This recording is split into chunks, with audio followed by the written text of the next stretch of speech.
One of the things in terms of getting down to specifics that you've done in your first year is a program where you're spending billions of dollars to provide school lunches for children.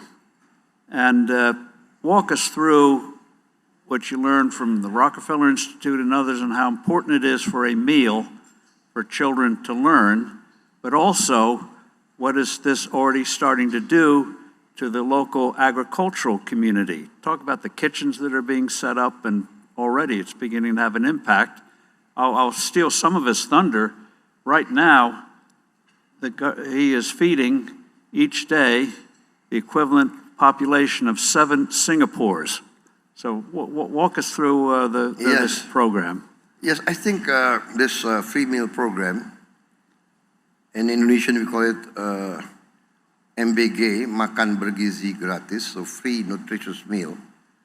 Well, basically it came about, you know, I've been campaigning, I've been running for president, I think.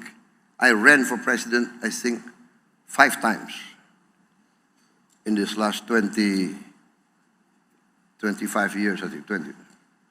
5 times I ran, 4 times I lost. The last time I won. What I'm trying to say is, during this campaign, this 5 campaign, I traveled to many areas, to many villages, and every time I come to the village, I see young children greeting me. They come and stand and they wave and so I talk to them and I ask them, what's your age? And I was many times surprised. When I thought that the little boy in front of me must be only 4 years old because of his body, he replied that he was 10 years old. And the little girl who I thought must be only 5 years old, she said she's 11 years old. And it went on, so I was shocked. So I saw directly and physically, I saw stunting, I saw malnutrition, I saw poverty in my eyes. And it's very difficult for people who are living in the elite to understand that children can eat sometimes only rice with salt. And so that got me thinking.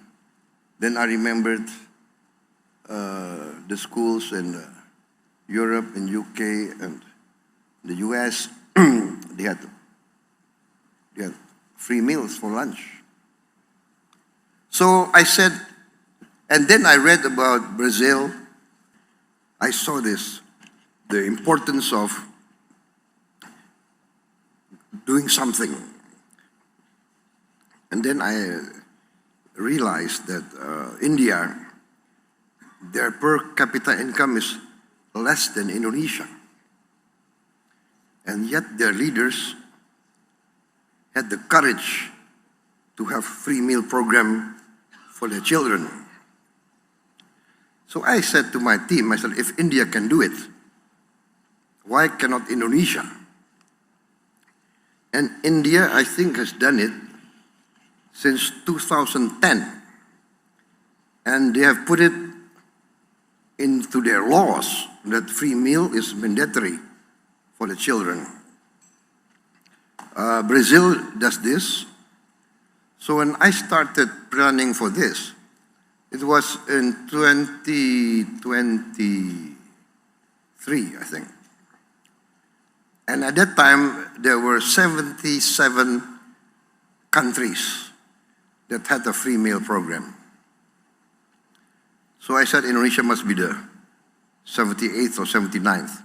So we started planning, and I announced it as my campaign program, and we designed it.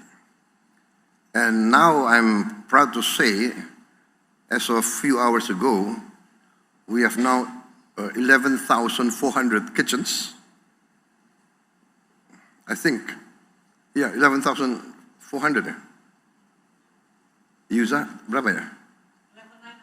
Sorry, 11,900 kitchens. And we are feeding today 35.4 million mouths.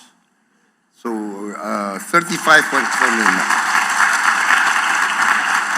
Yeah, and that's the equivalent of 7 Singapores. So we are feeding 7 Singapores every day. And I think, yes, we have glitches. I think we had food poisoning, but when we counted the number of meals we gave out, the number of food poisonings, I think the statistic is as low as 0.0007, which I think is not, I mean, even one poisoning is not acceptable. But I think in any human endeavor, to have a zero defect or zero accident or zero mistake, I think is very rare in human endeavor, in my opinion. I don't make an excuse. We are determined to make it as near to zero as possible. We increased our oversight, SOPs. We are now buying new equipment, filters for the water, test kits for the food, modern equipment to heat the water, to heat the trays that are being, so we are putting it, trying to increase all the oversight.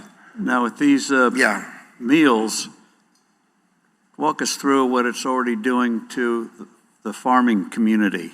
Yes, what we find out, you see, because now we send the money straight to the kitchen. We don't go through all these,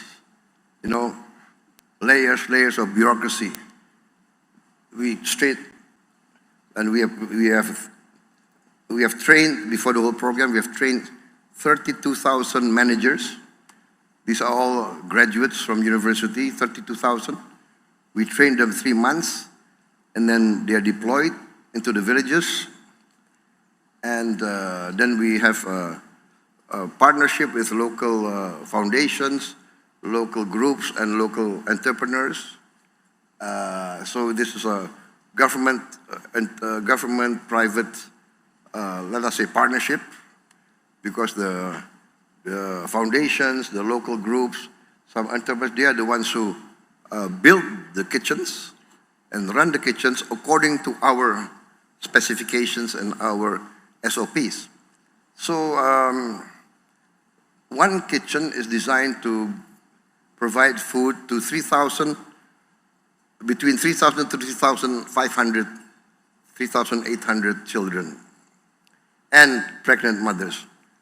So what happens is, one kitchen will need 3,000 eggs every 2 days or every 3 days.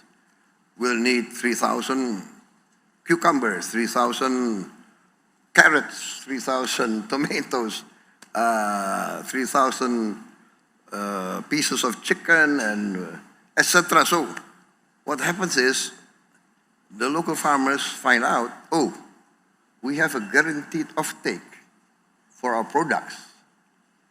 And so they're growing new stuff.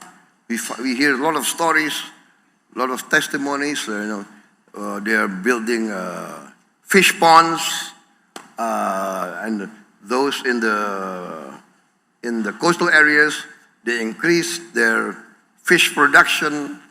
So it's very exciting. What I got a report, and this is from the Rockefeller Institute.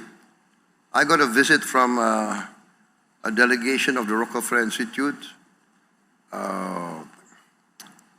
led by Mr. Roy, I think it's Roy Cohen, I think, right?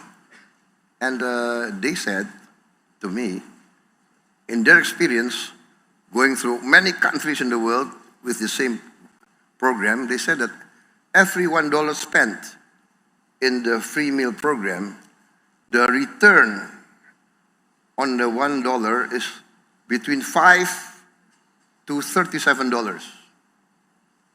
So this is massive. You know, it really encourages me because my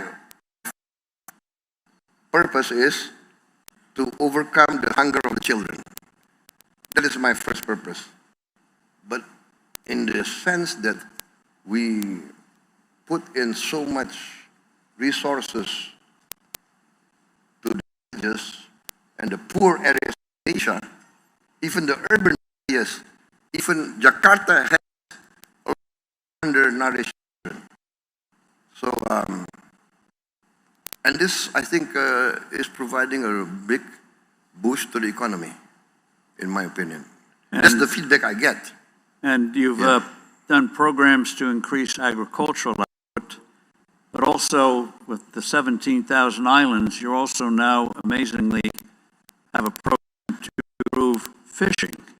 Download Tribun X sekarang, menghadirkan lokal menjadi Indonesia.